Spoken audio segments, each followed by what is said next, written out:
Hello, everyone. So in today's webinar on exploring instructional design from education to career, we're going to look into the fascinating world of instructional design, exploring its foundations, evolution, practical applications, and career opportunities.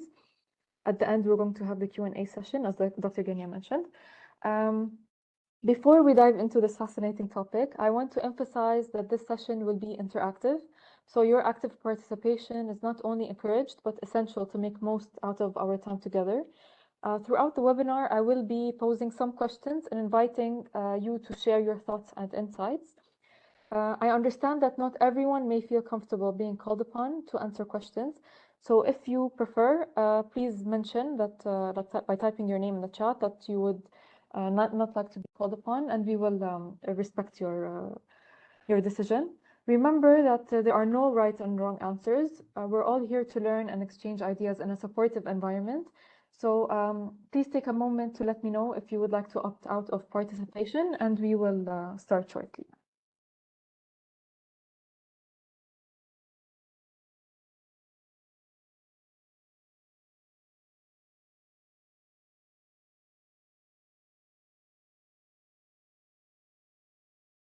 Okay, so Rayan would not like to be involved. Okay.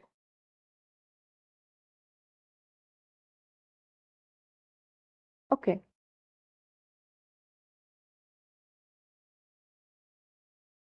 So to start, Kashida in brief.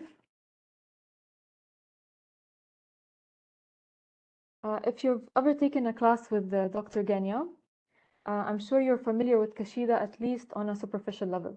For those that aren't quite familiar, basically what we do is we experiment in learning technology to make it enjoyable and simple.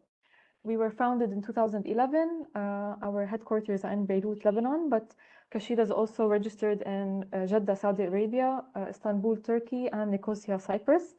Our reach and clients are all over the world. Some of our main clients include UNDP, MSF, IOM. Our mission is to design and create impact-driven learning experiences, innovatively tailored to learners' needs with the continual enhancement of technology. And our vision is to give everyone the opportunity to learn simply. So some recognition we have gotten. So in 2024, we got top content providers for rapid e-learning from e-learning industry. We also got top content providers for micro-learning from e-learning industry. In 2023, just last November, we got the Gold Award from Learning Technologies UK for our project Purpose, Passion and Mission in Life, as well as some other recognition. We've got awards and shortlisting. So first, foundations, understanding the field. I would like you to please scan the code, this code that you see, or to type this link in your browser. I will give you a few minutes to do that.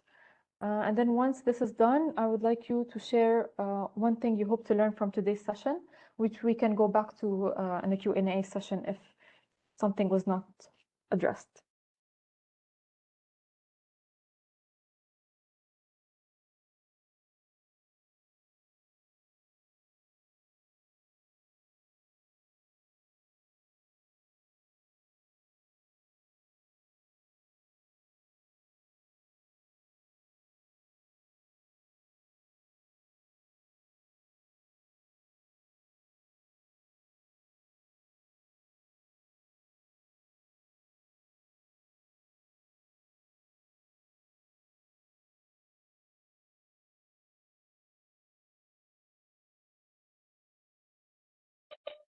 Sharon, I'm trying to answer. It says waiting for Sharon Shadid's presentation to begin. Is it active? Okay. Yes.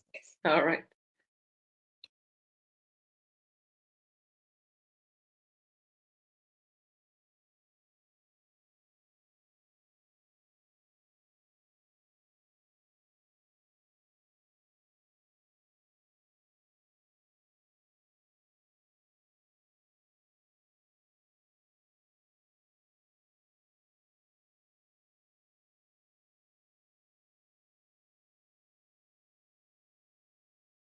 I'm not sure how to open the chat to post the link.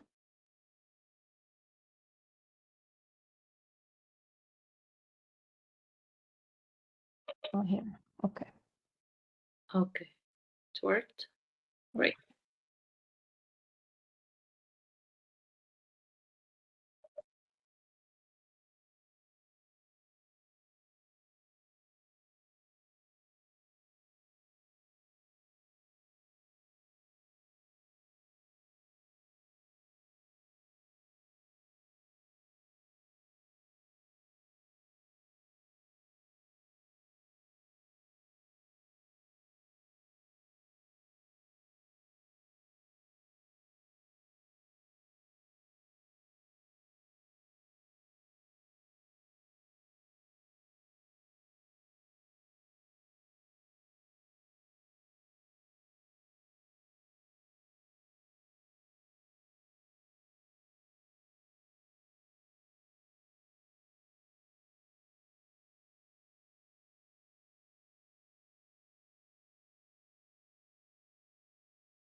Okay. Hopefully, we will be tackling lots of these questions during the presentation. We can come back to them in the Q&A in case some were not.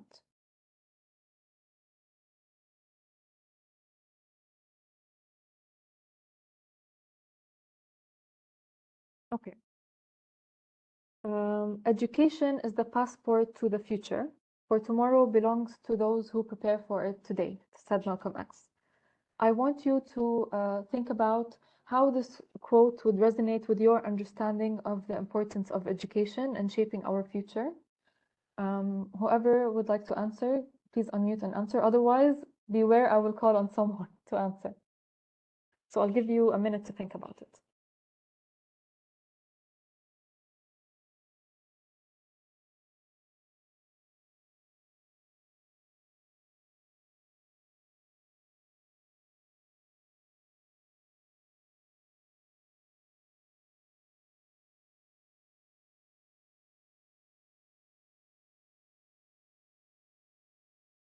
Would anyone like to share their thoughts?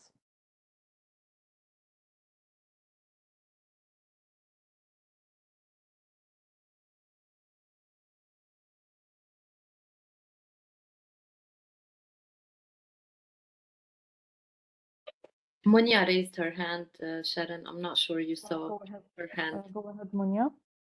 Hey, good afternoon.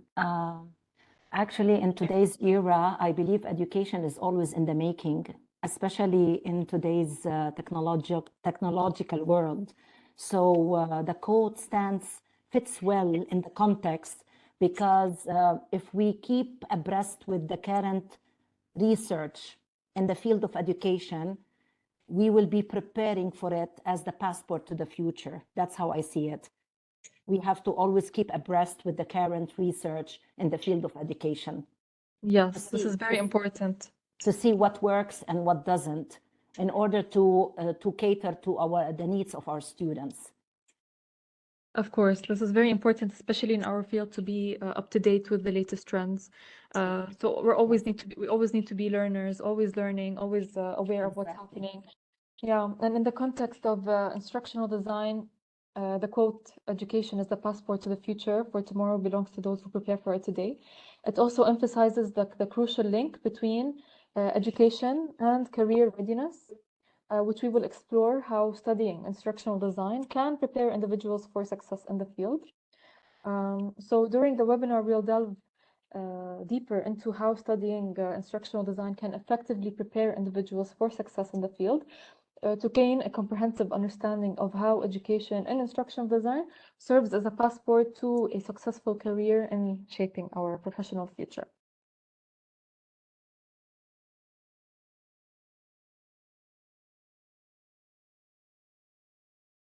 Okay, so first thing is first, what is instructional design? I would like you to answer in poll everywhere.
Yes, most of you answered correctly. It is option A.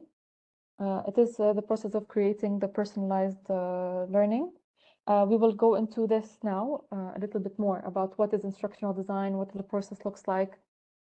So let's get into that. Basically, instructional design and like instructional design models, there are many instructional design models, but usually they fall under the ADDIE model. So the ADDIE model meaning first we have to analyze and then design and then develop and then implement and then evaluate. I will walk you through the ADDIE model in brief based on how we do it at Kashida on our process to kind of bridge the knowledge to show how it's applied in one example. But just a heads up, this might start to sound too technical and intimidating. Don't worry.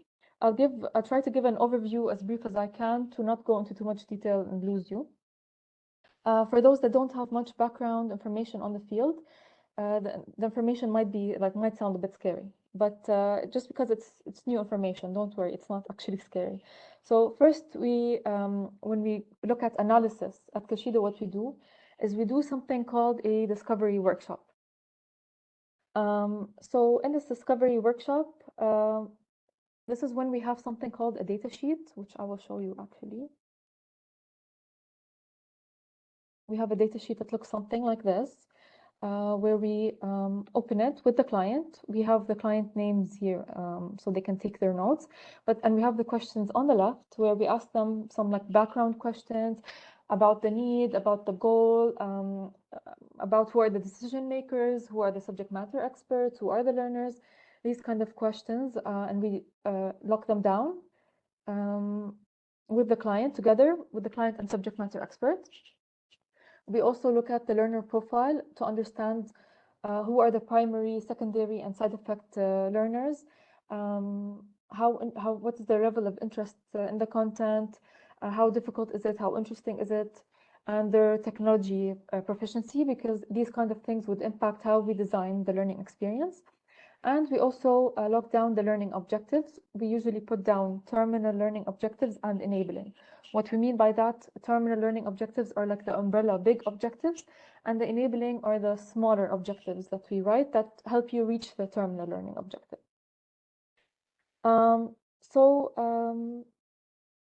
This is what we do in the analysis part. Then when we go back to the design part, we schedule another discovery workshop session. We call it part 2. And in the part 2, so in preparation for part 2, what we do internally is that we decide on the learning approach, including a learning sequence based on the information we gathered in part 1 of the workshop, mainly by looking at the learner interest level and the Bloom taxonomy objectives. So we determine the learning approach sequence, and the sequence has to be based on a model. So I might start losing you now, but I'll show you through an example. So in our discovery workshop, this is the presentation we have open, and we alternate between this and the Excel sheet. So to decide on what kind of learning approach and model, we need to look at the level of interest that we already gathered from part 1, and we need to map it with the learning objectives based on Bloom taxonomy. So it goes from remember to create, and we would look where it would fall based on that. So should it be something like a simulation or a game or a Wikipedia style, etc. These are kind of like guiding documents. Then we would need to put what assets we need to map. We look at the enabling objective. We need to put what asset. What we mean by asset or activity is like how we will deliver the learning through a multiple choice question, or through an infographic, or through an animation. And we need to map that to our learning sequence. So I'll show you an example of our learning approach. So for example, for one of our projects, we used the learning model Merrill's principles of instruction. It was because the learning was based on a problem. So this is why we used this model. It was problem centered. So first we needed to look at a problem, then the learning had to happen through activation, demonstration, application. Then they needed to integrate this learning into their life setting. So this was the best model for that situation. So we decided on this internally. Then when we met with the client, we locked down what are the activities and things like that we need to do, and they need to be mapped to the problem, the activation, the demonstration. So for example, for activation, what will they be doing here? Will we be showing them infographics? Will we be showing them animations, things like that? So they all need to map to each other. So this happens in design. Also in design, what we do is we create something called a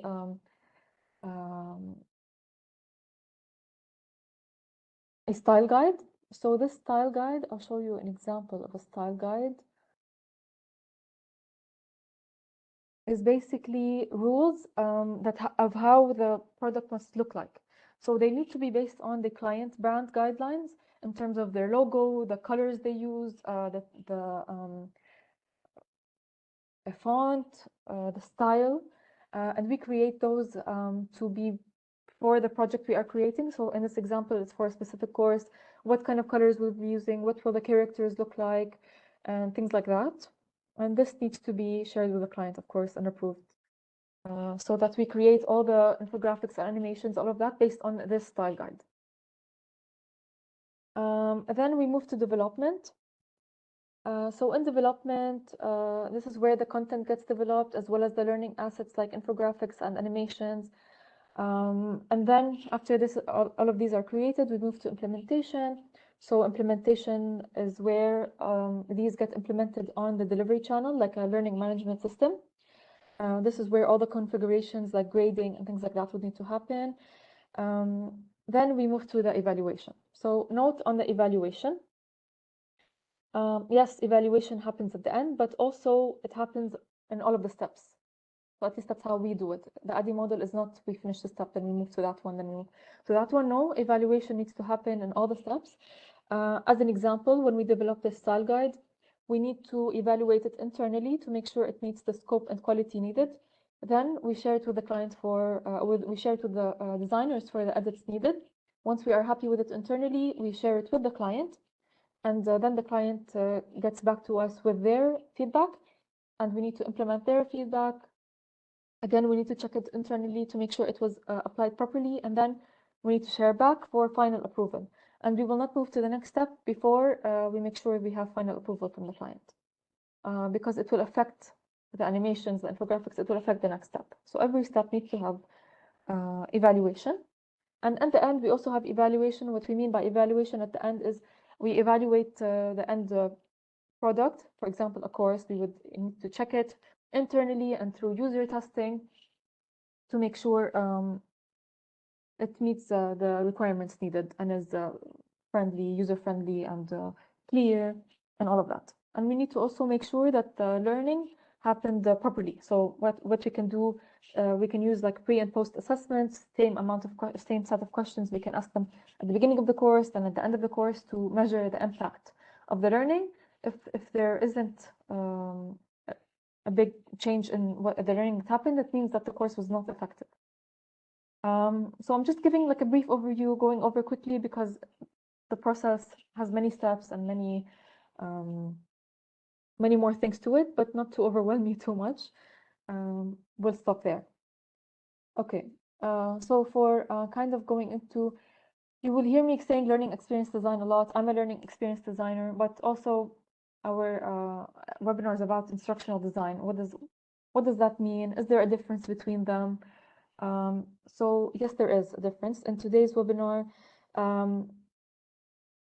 we're going to look at how we do things at Kashida, like as me as a learning experience designer, but there is a small difference between instructional design and learning experience design. So to look at what instructional design is or what an instructional designer does, often instructional designers are employed in-house in a company, so all the learning experiences or the instructional design happens for that one company, or by organizations that hiring people as like a freelancer. Typically, they're solely responsible for the entire instructional design process, including development and implementation. So that one instructional designer would be doing all of the steps involved in the analysis and design and development and implementation and the evaluation. And they would focus on the pedagogical aspects of learning, such as the curriculum development and assessment design and instructional models. Whereas for instructional design, typically instructional designers are employed by a custom e-learning company or agencies specializing in instructional design and development. They specialize in creating engaging and effective learning experiences for clients across various industries. So it could be about anything, any topic. The scope is quite large. And they usually work as part of a multidisciplinary team that may include the graphic designers, developers, and project managers. So they are not solely responsible for all of the steps. They are just responsible for the learning experience. And usually they focus on the overall user experience and interface design. So they need to make sure that the learning solution is intuitive, visually appealing, and aligned with the best practices in learning design. So they usually do have like a broader focus, not only on, if we're working on a course, not only on the course, they need to see what happens before they reach the course and after the course to make sure that the learning experience is learner friendly. Okay, so where do you think the role of technology comes in? Noting that learning technology is the science of applying any method, system, or process to make a learning experience. I also want to point out something here about technology and the way we do things. Usually there is a misconception when we say we are learning experience designers or instructional designers, that our scope is limited to developing or designing courses. While often that is the case, but our scope is not limited to only courses. And yes, learning can happen through courses, but they can happen through other ways as well, which I will show you. But I want you to think about where the role of technology comes in, given all of this information. Please answer and poll everywhere.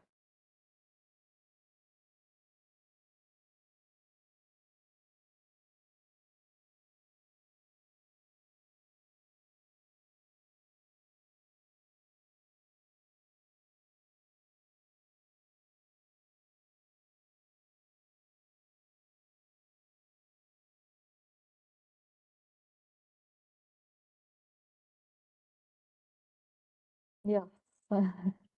It is all of the above and more. So it is when we're communicating with the client. So more often than not, we are working remotely. Like the client does not necessarily have to be in the same country that we're in. So we would need to use, for example, like we're using right now, WebEx. We would need to use a tool to communicate with the client.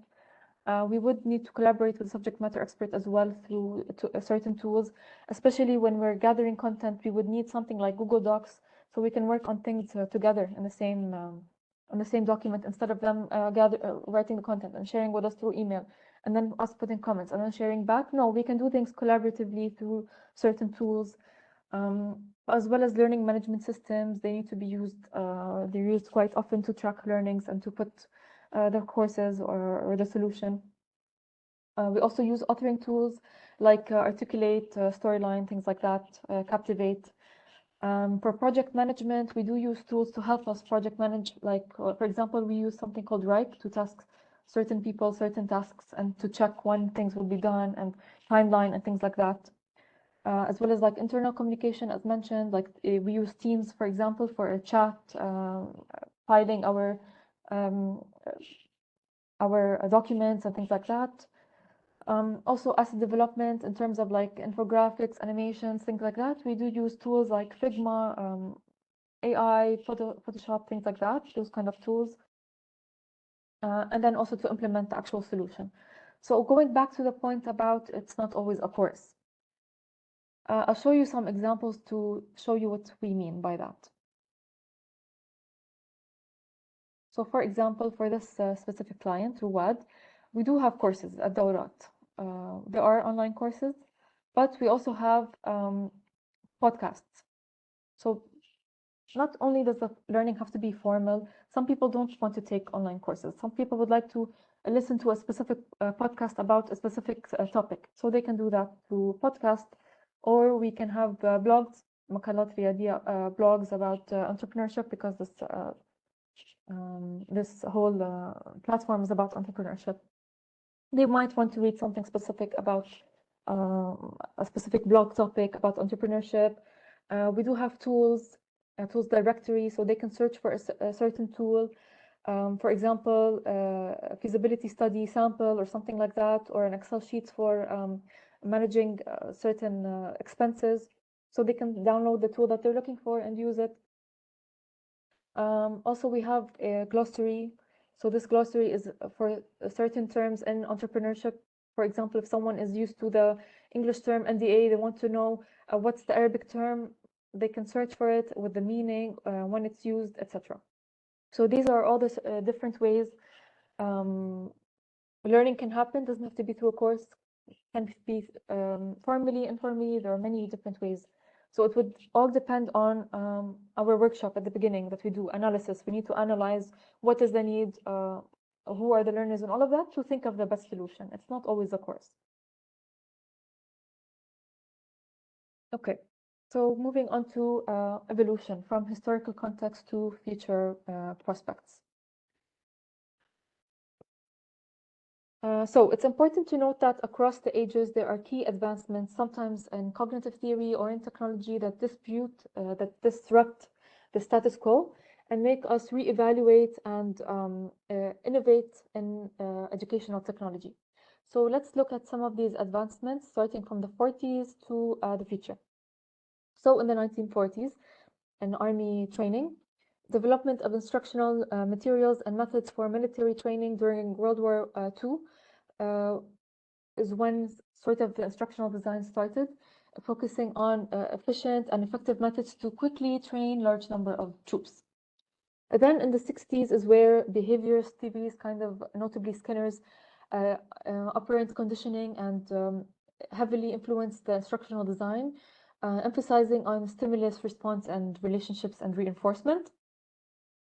Then in the 70s, cognitive psychology, there was a shift towards cognitive psychology led by theorists such as Piaget and Werner, focusing on mental processes and involved in learning, leading to the development of learner-centered instructional strategies. Then in the 90s, constructivism, Dr. Ganya's favorite, the rise of constructivist theories emphasizing active learning, collaboration, and knowledge construction, leading to the development of inquiry-based and problem-based approaches. In the 2000s, there was a rapid growth of online learning and e-learning platforms driven by advancements in internet technology and flexible and accessible learning experiences. Then in the 2020s, during the COVID pandemic, so the COVID pandemic accelerated the adoption of remote and online learning worldwide, leading to increased reliance on virtual classrooms, video conferencing, and digital learning platforms. But here it's important to note that remote learning was not introduced as a new concept here, because it was available like in the 80s or prior to that, using like radio and TV to teach curriculum for remote places or in conflict areas. So remote learning did exist way back, but if you remember before COVID, remote learning for universities or like taking online courses was in a way kind of looked down upon and not really taken seriously until there was this sort of like paradigm shift during COVID, when it was the only alternative, basically, and remote learning was like more embraced, and it was like more like legitimized kind of. As well as like working online, it also became more popular from that point. Then for future trends and moving beyond, so continued integration of emerging technologies such as AI, VR, and augmented reality into instructional design, enabling immersive and personalized learning experiences.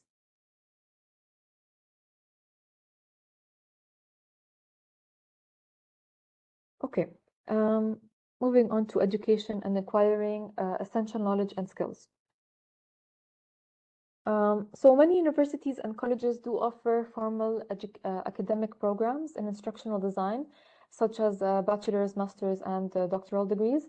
And these programs are important to enroll in because you would like to, if you would like to pursue a career in instructional design, it would be important for many reasons, like having a deep understanding of principles and theories, because in formal education, in instructional design, it would provide individuals with a deep understanding of the principles, theories, and methodologies that underpin effective learning and instruction.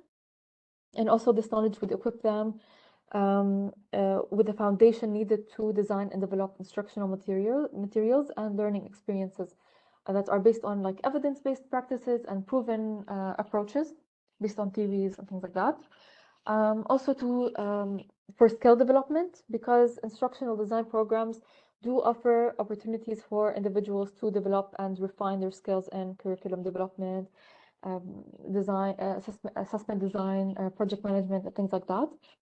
Through coursework and hands-on projects and practical experiences, students can gain the skills necessary to design and deliver engaging and effective learning experiences across various educational settings. Another reason would be for professional credentialing, because completing a formal education program in instructional design provides individuals with a recognized credential, like a bachelor's, master's, or doctoral degree. And this credential not only validates their expertise and competence in the field, but also it would enhance their credibility and marketability to potential employers. So having this formal education can open doors to job opportunities and career advancement in instructional design. Also, it can help with networking opportunities.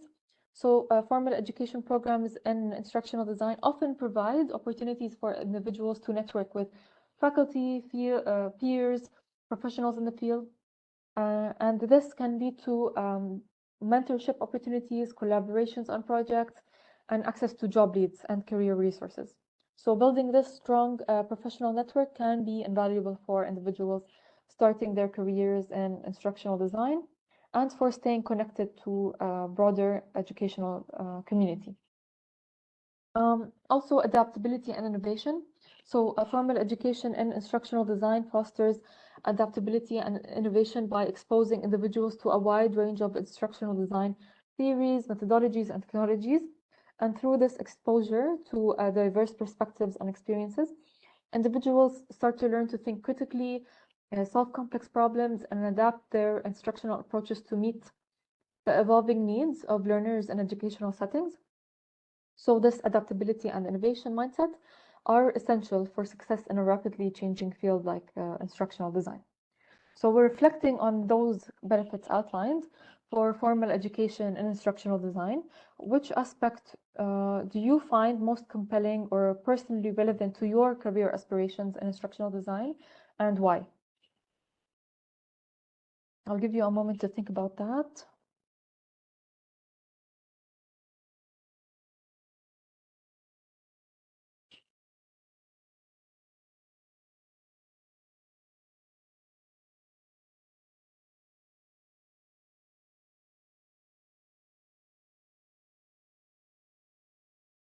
Would anyone like to share their insights with us?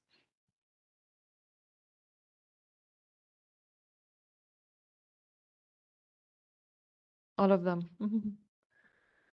Yes.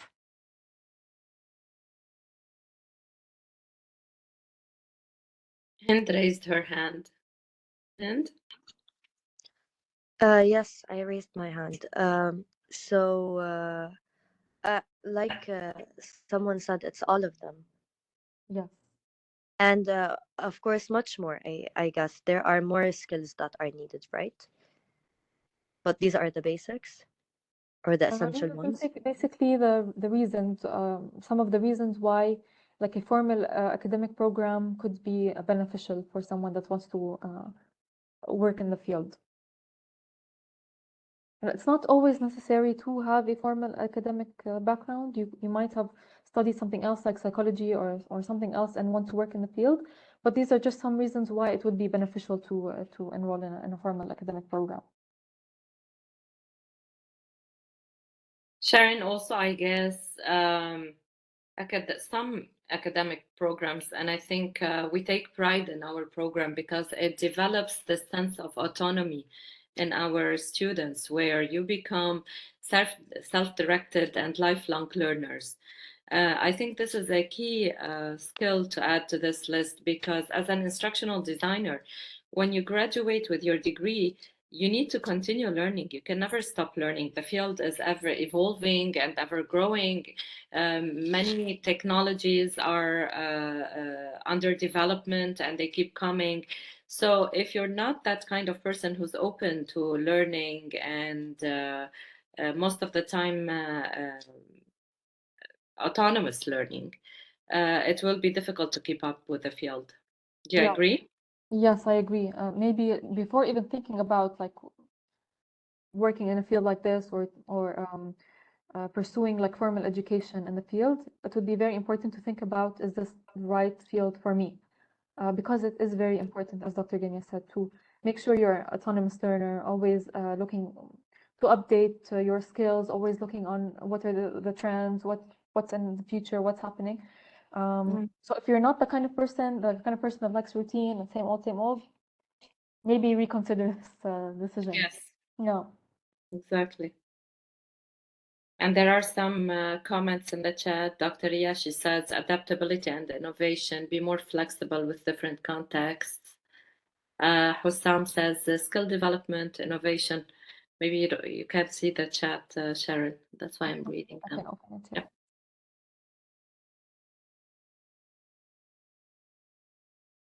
here. Okay. Wanna go on? Sharing.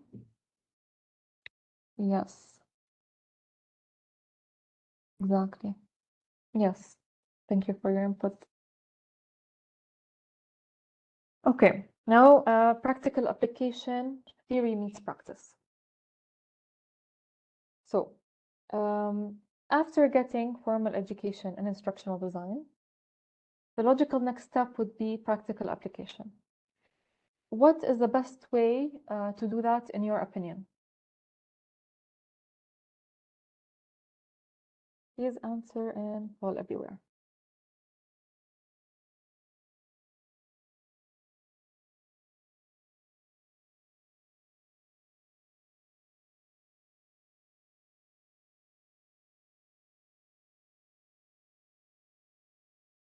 Yes. I personally agree, internship. Let me give you a little bit of background on how I became to work with Kashida right now. So basically, as Dr. Genia mentioned, I was studying the master's program in educational technology. And then the opportunity to do an internship came up. At the time, it was not a requirement to do an internship. When I was doing the program, to graduate, you needed to do a thesis. An internship was not required, but I found that it would be very valuable for me to do an internship to understand how the theory gets applied in a real world setting. Even if in the program we do have certain activities to work on, like programs or like problems, as if like it's a real world or things like that. But it's very important to actually see how things happen in a real world setting. So that's why I went to do the internship at Kashida. While I was doing the internship, I found it very valuable. When I was doing the internship, applying theories in the work setting. So Kashida was very happy about that. And then when I was doing my master's program, I was applying, I was kind of implementing kind of things that I learned from on the job and sharing my experiences in the classroom. which also was very beneficial both ways. Then I guess there was a change in the program where it became a necessity, like you have to do an internship to graduate. It became a requirement. Maybe because of the all of those benefits of doing the internship, it became a requirement. So no longer was it to do a thesis. I didn't do a thesis to graduate. I had to do the internship and portfolio to graduate. So there was this change in the program, and I think that this was a great change because thesis, even though thesis is also great and you get to do your own thesis and things like that, but it's still theory based. Having the real world experiences really does prepare you because it's like a safe environment to apply your learnings. If I were to become a freelancer or to work directly, I would be not so confident in my skills, and it's not really a safe environment for me to make mistakes. The mistakes would be kind of have bigger impact. You can't really make big mistakes. You're now a responsible person who has to do their job properly. You can't really make mistakes like freely. So this internship is the way in the middle, I found. And we do have with us Iman, Iman who was also doing the program. She was there before me, so she did do a thesis. But then after she graduated, she was already working as a teacher, but she wanted to move to instructional design. She reached out to us at Kishida. She was saying if there's any program in instructional design she would like to apply, and she did. She did do an internship with us, and now she's contracted to work with us on a project. If Imani would like to share some of your insights, I think they would also be very valuable. Hi, everyone. Hi, Dr. Genya. It's nice to see you again. I'm going to share my screen just to see you. Hi, Iman. How are you? So good to hear your voice. It's good to see you and talk to you again. How are you? Same here. Good, good. Actually, Sharon, I'm just going to stop my video just for the sake of the connection. But I think she tapped into what I'm going to say, and I'm going to present to you a different story, like or a different track that I took different than Sharon's. The thing is, my story is going to be directly reflected to what Dr. Gena just said of how someone should be very self-directed and a lifelong learner, sorry. And I think this is actually, I think the program helped me to be that. So I was with Sharon in the class, and as she said, I was a full-time teacher at the time when Dr. Gania and Kashida, they actually offered us this opportunity of internship, but I had full-time work commitments and I didn't have the time to actually be part of that. And I actually envied everyone who had the opportunity to be part of that internship. So that lingered in my mind for several years until I graduated from my thesis track, and I was still working, and I came to a breaking point where I had to resign from my teaching career. And that's when I started reflecting on my career and started asking myself, what do I actually really want to do in my career? Do I want to continue teaching? Do I want to shift to instructional design? And if I want to do that, what will be the skills, or what should I do to learn more, to actually grab that opportunity? And that's when I remembered Kashida and remembered that opportunity that I couldn't have back at the time. So I think it was in 2022 when I contacted Kashida and I told them I'm interested in an internship if you're willing to offer that. And they kept me in mind, I think, for after a year, where they contacted me again and told me that there is an opportunity if you're willing to. And the timing was very critical because at the time I was also moving from Lebanon to Canada. And that's when I had to make a choice. Either I'm going to take that opportunity that I had missed before, or I'm gonna move on.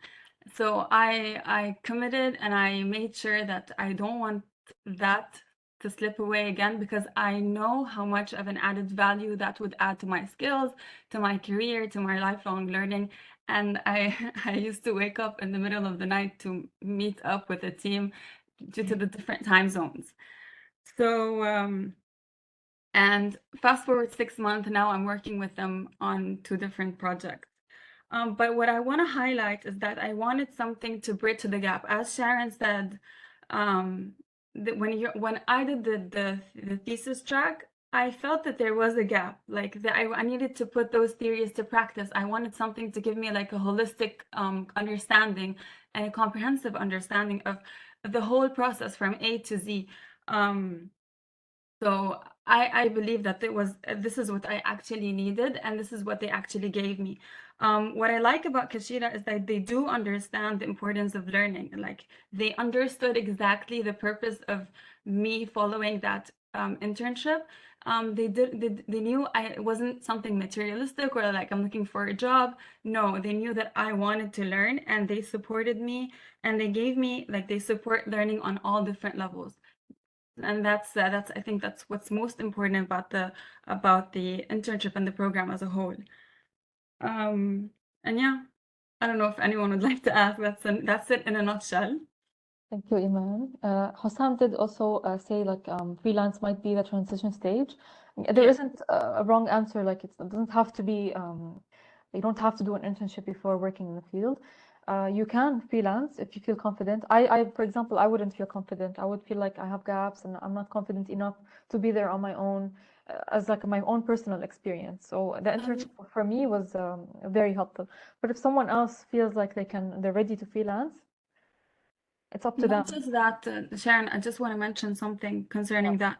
The thing is, that's what I actually felt like when you want to, like, for example, there's lots of job opportunities in instructional design, but I didn't have the confidence to apply because I didn't actually work on the field. I don't know, like, the gaps, like there was something missing. So it was really intimidating to actually apply for a job, especially that when you said instructional design, you have to do things from A to Z, including sometimes design or development, etc., etc. So you would get this feeling that something is missing, and internship would actually definitely fill those gaps and make you feel more confident and more willing to experiment and experience in the field.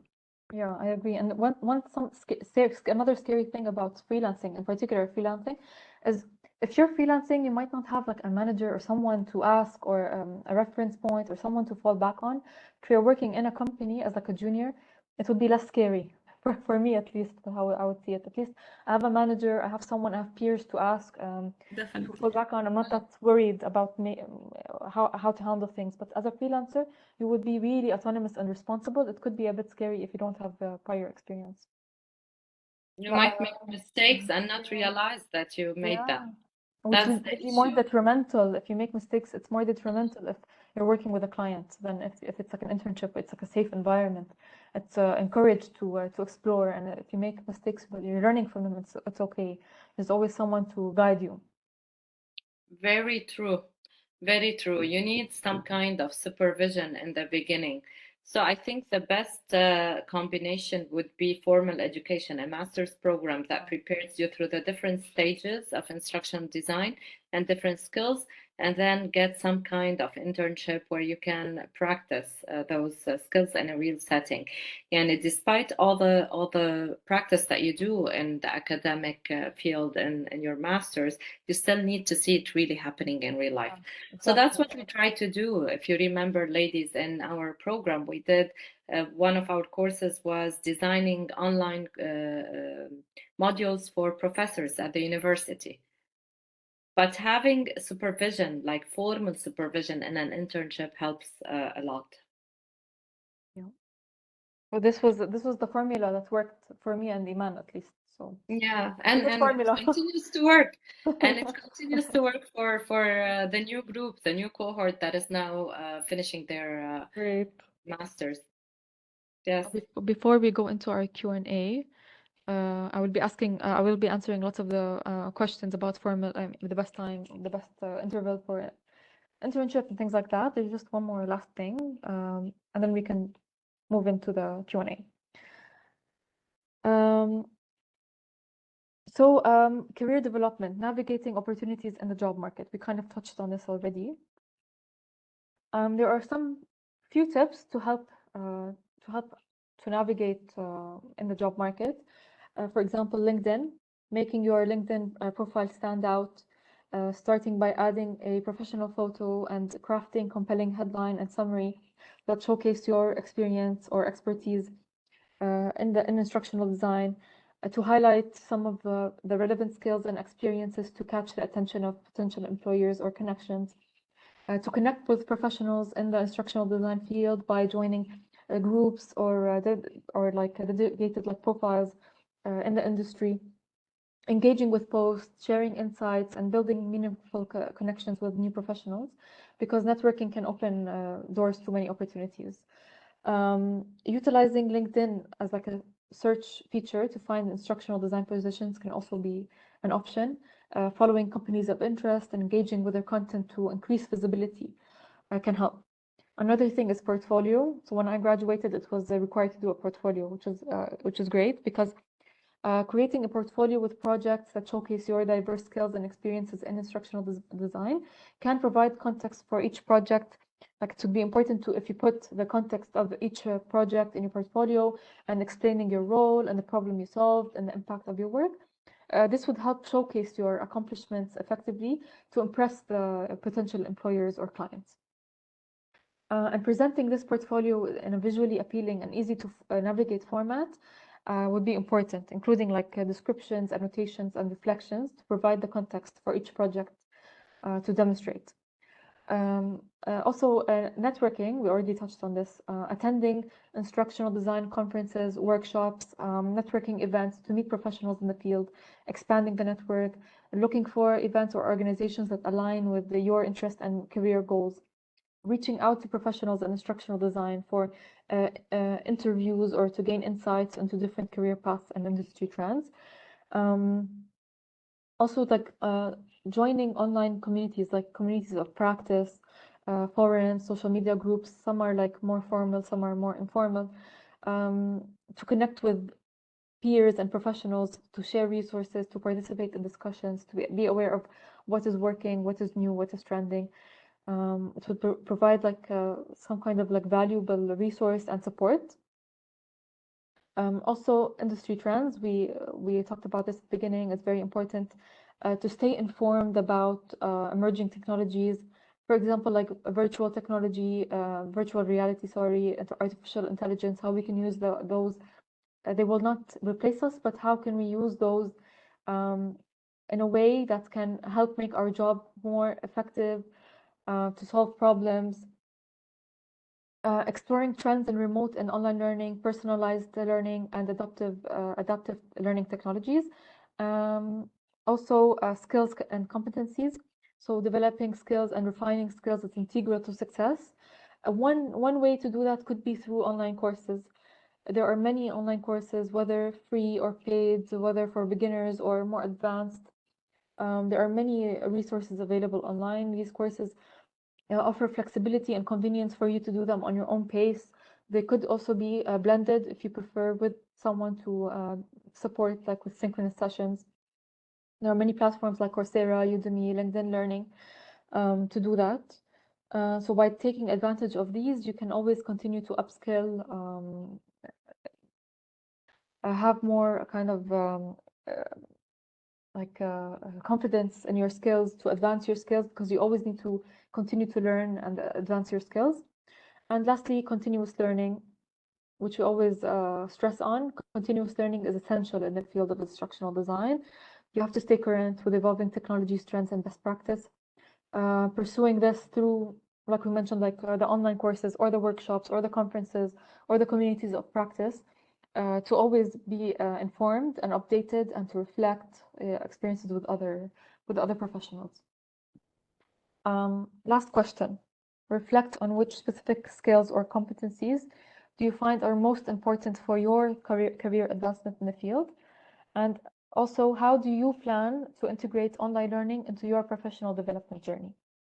I'll give you a moment to think about that, and then we can move to the Q&A.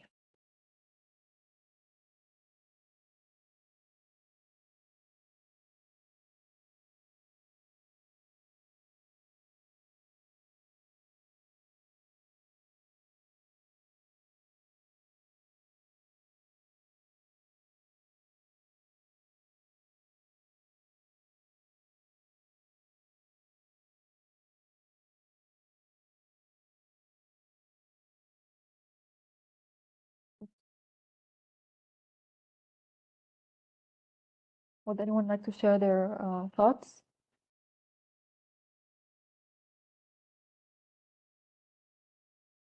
No answers.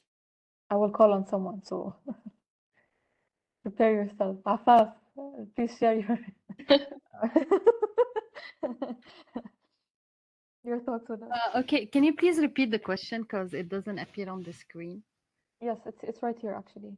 Reflect on which specific skills or competencies do you find are most important for your specific career advancement in the field? And how do you plan to integrate online learning into your professional development journey? Skills and competencies. I think, as you've mentioned before, it's very important to delve into the program by either doing a master's degree or attending workshops. And in terms of, I think mainly an instructional designer should be very approachable, patient. In addition to learning more about how to integrate theories with practical let's say, practical skills in terms of using technology and all the most recent technological tools that are in the market, and merging all these skills together. Yes, I agree, especially about the human skills like being patient and communicating with others, because very often we do work with clients, like we would need to be communicating with them, and with the subject matter experts, we need to have like proper communication skills with the client externally and internally within the team, because we would be needing to communicate internally and externally and with everyone. So I think they these should skills are have those important. social intelligence or Exactly, emotional intelligence skills as well. exactly. How do you plan to integrate online learning into your professional development? Do they mean here like about creating online courses or digital courses in a way? What kind of online courses would you kind of decide on, or would you kind of choose to take some online courses to help you in your professional journey to, for example, if you find that you have certain All right. skills. Okay. Yeah. Now I get Yeah, definitely. Yes. Sure. I think, as you said before, like it's a continuous professional development, and as instructional designers or if being freelancers and having other jobs. So I think online learning would be a very suitable and convenient way to upgrade their levels and their skills. Um, so yeah, I'm not quite sure if I've answered yeah, the yes, question. exactly. All right. Thank Exactly. you. And, and like also, like as we mentioned, it doesn't have to be always online courses. Sometimes we want to see what are the emerging trends very quickly. We just want to have an idea. We can see blog posts, we can see podcasts. There are like informal ways. LinkedIn, we can search with like communities of practice and check with what they're saying. And I think also like watching some YouTube videos Yes, or following some instructional designers on YouTube would be exactly. really great, I suppose. Yes. We can also do like, yeah, like you mentioned, like informal learning, like however we like YouTube videos or something like that. There are many different ways to stay updated and to advance our skills. Doesn't always have to be a course, even though courses are also great. So that's it. Q&A. There are some things I wanted to show you, but I left it also for the Q&A in case you wanted to see those. Like some examples of courses we created, going into the ADDIE model. The ADDIE model is the instructional design model that we follow. They often get confused with learning models. They should not. They are very different. An instructional design model is the model we are using from A to Z as the instructional designer, whereas the learning model is the model we are using to deliver the learning to the learner, which happens in the design and development and implementation phase. So As a methodology, you mean? yeah, yes, or like the models like Merrill's levels of instruction Yeah. or something like that. This is not an instructional design model. This is the learning model. So it's important to distinguish between the two. I just wanted to mention that, and now I'll leave the floor open to the questions, and based on that we can see. I mean, I can show you based on your questions. I can see there are some already questions.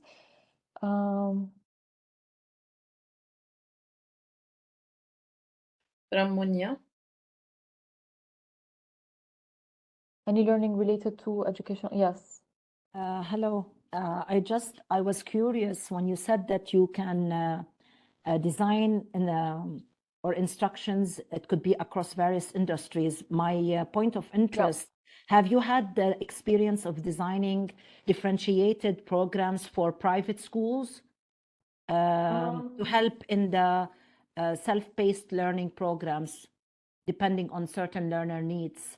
Yes, we did have some projects with schools. Personally, I never had any project with school. Usually they're not schools, usually they're companies. But Okay. yes, we do have sometimes universities and schools. Like for example, now we're working on a project with AUB University, and we Yeah. did have some with schools. I think Rashid is with us. He was the Sabis or something like that. There was a project which I wasn't involved in. Yeah, Rashid is Okay. with us. I don't know, Rashid, if you want to Yes. share something. Yeah. Yes, we did some two projects actually for SABIS. It was learning French for beginners. Yeah, so we do have some project with the schools to help with the online kind of aspect. Does that answer your question? Now, if I may add something, instructional design is gaining more and more popularity in K to 12 in schools, especially after COVID-19. Many companies and NGOs rushed to develop learning modules.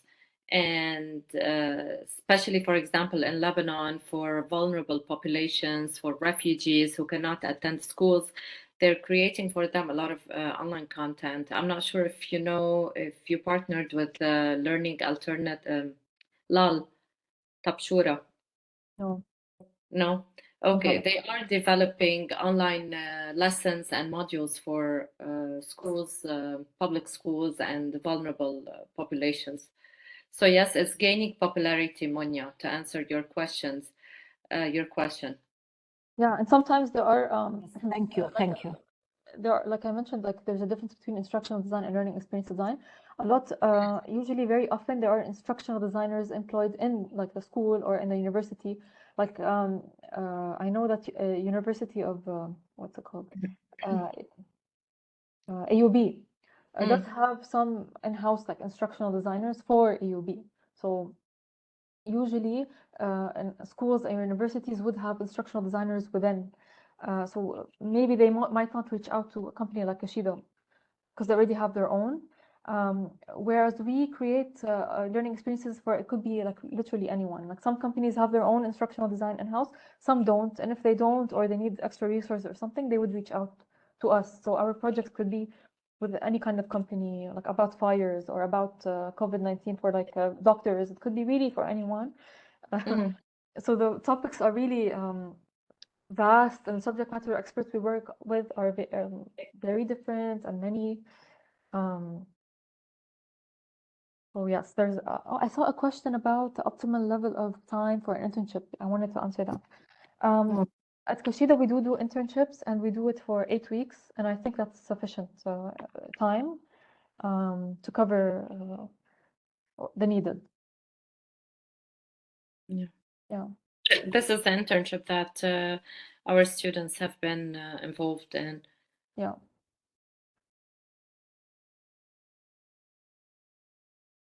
Hossam is asking a question in the chat, Yeah, Sharon. how can this course help me to develop the school we work?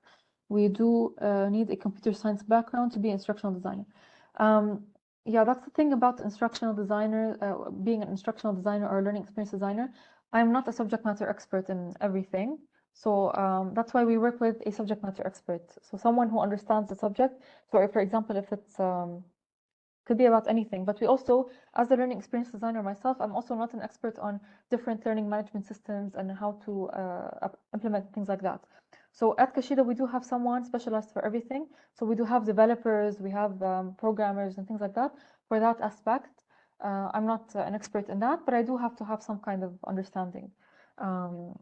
But instructional designers, usually they are the ones that do everything, so they need to have more kind of visibility on technical things or design things and all of these. So for example, as an instructional designer, since they would need to do everything, they might not create like a style guide, and they're not maybe specialized in design. They might like curate and find like already online videos or infographics or things like that, and that's what they would kind of do maybe, or they would design something on a more like superficial level, because you cannot be specialized in everything. You cannot be a great designer and in instructional design and in the development part. So they would have skills in a lot of things, but maybe on a lower level. Whereas like in learning experience design, you would have high skills in like the actual learning experience, but low skills in the technology part, like the implementation, programming, and like design and these things. I don't know if that answers the question. Yes, I recommend to do an internship with Kashida. If you can, even before you graduate, I think it's part of the program that you have to do an internship. I'm not sure. It Yeah, is. yeah. So I would recommend, yes. I would like to show you some examples of things we've done, if you would like to see. Sure. Go ahead, Sharon. Okay. Just so that students who are new to the field, specifically, I see some TD students, some of them left, some of them are still here. If you want to check if you want to understand more what the field is.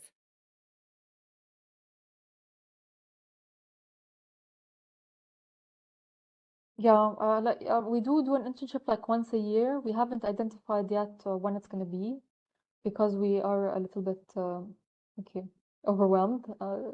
But we do usually have one every year. But for this year, we haven't identified when yet. Usually we coordinate this with Dr. Genya. Yeah. Yep. So whenever there's an opportunity, Sharon, you will share it with me, and Yes, I will share it with the students. of course. I wanted to show you some examples, because there could be some confusion between like interactive object as like articulate storyline and then the LMS and things like that. I wanted to show this as a first example because this project we did was on a platform called Kaya, which is Moodle based. It's like Moodle, which is the platform used at like Balamand. So this course was made completely using Kaya, like this platform, like for example Moodle. So we have like the modules. If we go inside one of the modules, I have to log in.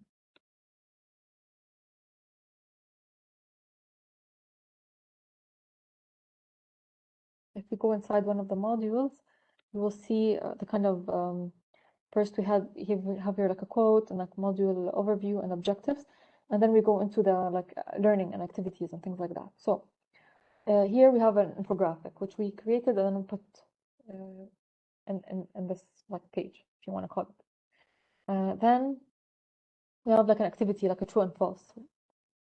So these kind of things are not done using like any authoring tool like Captivate or Articulate or anything like that. This is done directly native on the learning management system.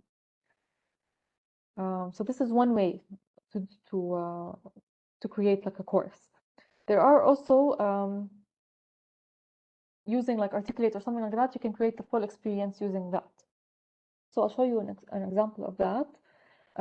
The example I'm going to show you is the course that we got the Gold Award for. It's a video of the course because it will help show you the whole experience. So I'm just going to show you that. I don't know if the audio, if it's going to share with audio. I'm going to share my screen. Just try, Sharon. It usually works. Okay, can you hear the audio from the No, probably because you have to select some settings. Yeah. Okay. Play audio from computer or something.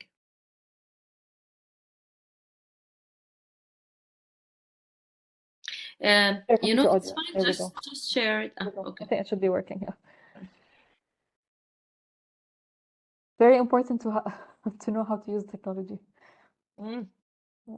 Okay. Okay, here we go.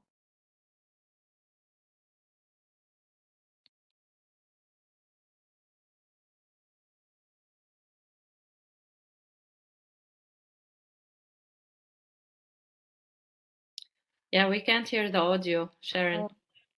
So they're talking. So we have to Yeah, it's just you know, music actually. They're not confirm that talking. they're talking. Okay. Share computer audio. Okay, that's weird that it's not working.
Sharon, is this articulate? Yeah. Yeah. Articulate. Well, as you can see, like here, there's a difference between this course and the course I was just showing you. You have like less kind of restrictions on how you want the interface to look and the kind of activities you can do, because really the possibilities are endless using like something like Articulate, because you can design the user interface from scratch, and you can make like scenarios, like 360 room, things like that. You have more kind of freedom to kind of design the way you want to. You can create like avatars and like badges and things like that. Whereas if you design something on Moodle or like a different LMS, you're restricted to the kind of functionalities that are on that platform. But everything has its like plus and minus. It depends on the need.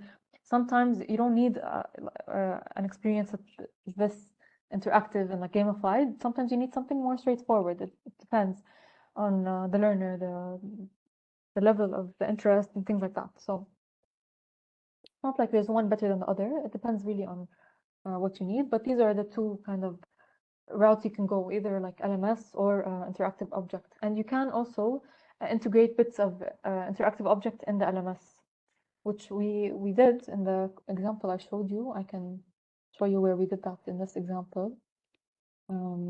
Here we have something we call an inspiration sheet, which is actually an interactive object. It's made with Articulate that we embedded in here.